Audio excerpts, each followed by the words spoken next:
Hello, guys. Today we'll speak about stories from Zen philosophy. For those of you who are new to this Zen concept, Zen is a section of Buddhism which originated in China and then expanded to Korea and Japan.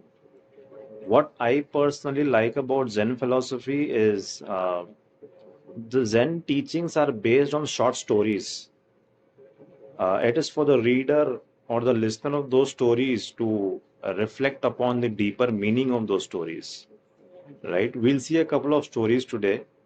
One is about a farmer, right, who was into his old age and he had a horse with him, and the horse was in a stable, right?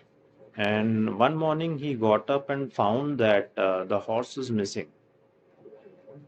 And then the villagers who lived nearby his house came to him and they told him that, okay, this was a bad luck and you lost your horse and this shouldn't have happened and all that.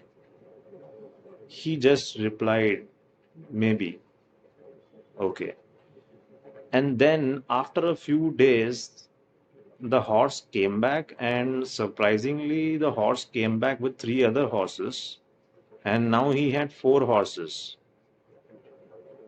And then again, the villagers observed that now he has four horses, and they came to him and they told him that, oh, what a good luck, man! You lost one a few days back, and that came back along with that. Three other horses also came, so you're very lucky, man. And the farmer just replied, maybe. Okay. And then after a few days, this farmer also had a son, right? And what the son did was he took one of the horses for a ride, and then the horse which he took was untamed. He was a little bit wild, and because of which he fell and broke his leg, the son.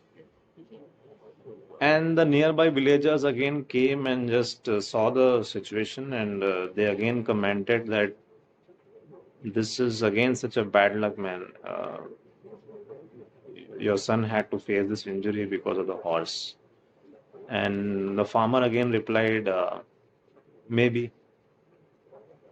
And then the military situation in that village was such that uh, after a few days, the military people had come to this village and they forcefully were recruiting the young boys into military so that they could depute them in the war, in the upcoming war. And when they came to this farmer's house and they saw that the son is handicapped, that his leg is injured, and then they left the place without asking him anything. And then again, the villagers came to him and you have such a good luck, man. The military people spared your son because he injured his leg. And then the farmer replied again, maybe. So if you reflect on the story, right, this story talks about non-judgment. There were various situations in the life of this farmer, and then how did the farmer react? She did not come up with conclusions.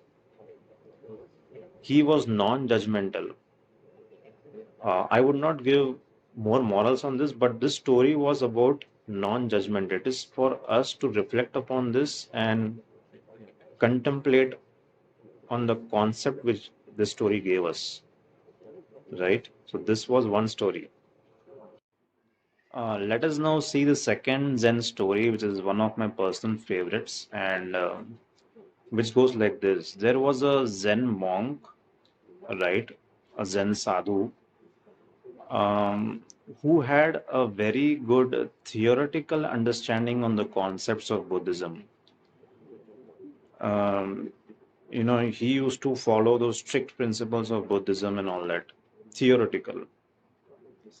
And one day when he was walking late in the evening on the road, and then it so happened that he stepped on a certain thing which he felt that was a frog, and when he saw that, he felt that it was a frog which had an egg in it. So he was regretting, oh, I just stepped over a frog who also had an egg in it, and he the feeling of regret and remorse was at peaks, and he was affected so much that when he went to sleep right on that night, and he got a dream.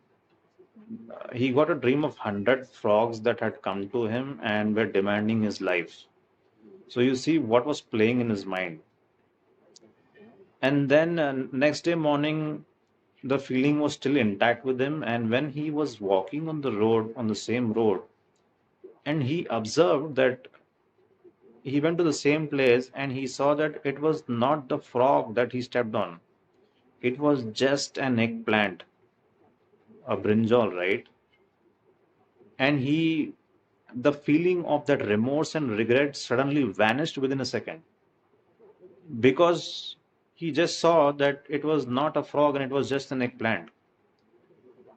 So you see what assumption he had made in his mind the last night, and because of which what dream he got, right? And the feeling of regret and remorse he got, and that just vanished within a second when he saw that it was not a frog and an eggplant. This story actually can have many meanings. It is for the reader or the listener to get the true meaning of the story. But the actual moral of it is the world is not objective, it is always subjective. And I'll leave it to that, and it is for you to reflect upon. Okay. Thank you, guys. Thank you so much.